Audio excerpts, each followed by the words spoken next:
The Buddha was born into Indian society 2,500 years ago, and in that culture there was a general belief that when you die you're reborn in another body. It might be an animal, it might be a spirit, but you're reborn, that death isn't the end. And the Buddha took that view on, and he talked about rebirth.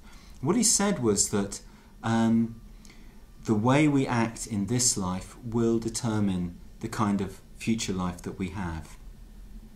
Now, that's not to say, he's very careful to say, it's not that there's something in you, like a soul, some essence, which goes from one body to the other body. And he asked, where is that? I can't see it, I can't find it. But what he did say is that the next life arises because of this life, rather like one flame lighting the next flame. So that there's a kind of a spirit or a stream of spiritual energy or consciousness that goes from one life to the next.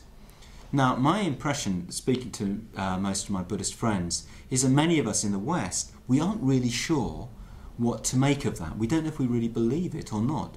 And I think there's another Buddhist point of view on what happens after death, which is that it's mysterious. That seems to be the one thing that we can't deny. The death, the end of everything that we do know, is a mystery. It's like a room with a great dark screen on it. And then at the corner of that screen, there's this teaching of rebirth, which isn't dark. It illuminates that. It gives you a picture.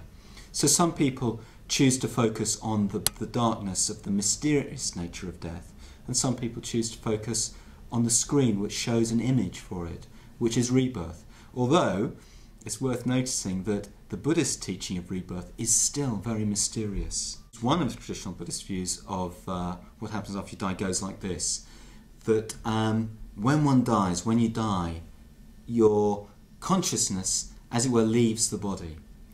And that's profoundly bewildering experience for the consciousness, because everything we experience in this life is of being embodied, having a body. So there you are in the void, which Tibetan Buddhism calls the bardo. It's a gap, you know, it's a mystery.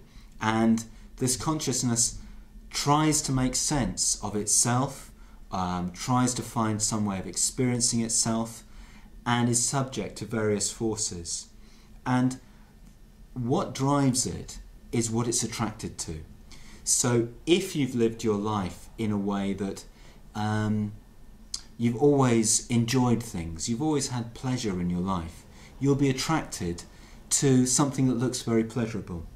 And then if you've been living your life in a way that has caused you to have quite a narrow, mean, suffering sort of mind, you'll be attracted to a state of suffering.